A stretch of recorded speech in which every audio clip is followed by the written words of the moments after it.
नमस्कार दोस्तों, कैसे हैं आप लोग।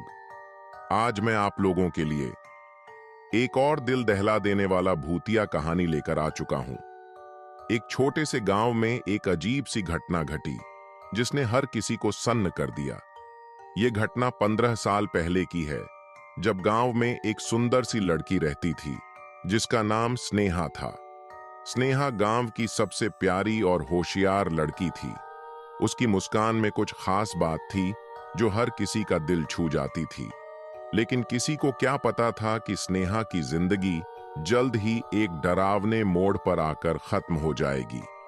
गांव के किनारे एक पुराना हवेली थी जिसे लोग बहुत कम ही जाते थे।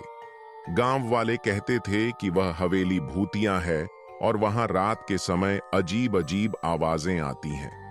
लेकिन स्नेहा को इन सब बातों पर विश्वास नहीं था।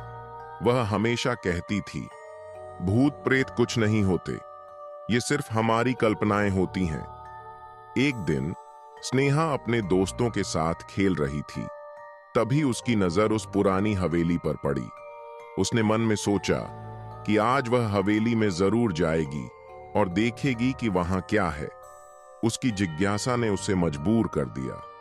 उसने अपने दोस्तों से कहा कि वह हवेली जा रही है, लेकिन वे सब डर के मारे उसे रोकने लगे।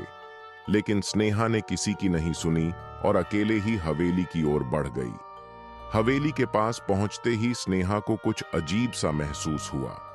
हवेली के दरवाजे बंद थे, लेकिन जैसे ही उसने दरवाजे को हल्का सा धक्का दिया, दरवाजा खुल गया।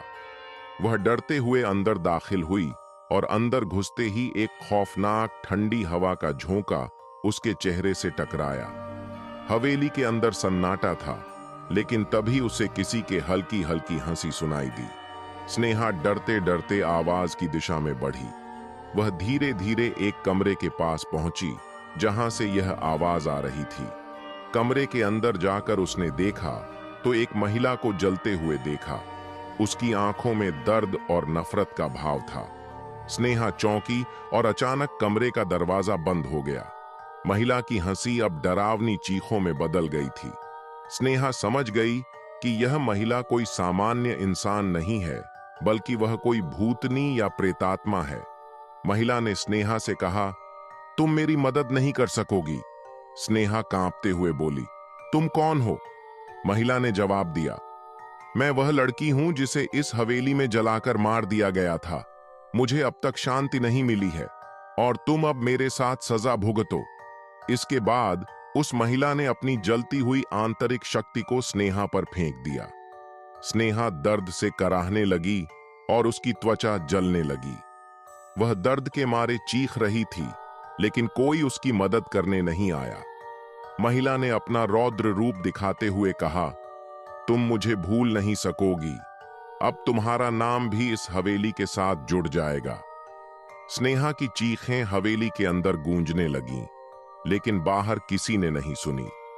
जब गांव वाले अगले दिन वहां गए तो उन्होंने देखा कि हवेली से निकलते समय स्नेहा के शरीर में जले हुए निशान थे। उसकी आंखें खुली थीं, लेकिन उसकी आत्मा इस संसार से जा चुकी थी। स्नेहा के शरीर से एक डरावनी सी महक आ रही थी, जो हवेली के अंदर से ही निकल रही थी। गांव में यह खबर फैल गई और सब लोग डर गए। लोग कहते थे कि स्नेहा की आत्मा हवेली में फंसी हुई है और जो भी वहां जाएगा उसकी यही हालत होगी। स्नेहा का नाम अब गांव में एक डरावनी कहानी बनकर रह गया। कई लोग कहते हैं कि स्नेहा की आत्मा अब भी हवेली में भटकती है और जो भी वहां जाता है वह कभी वापस नहीं लौटता।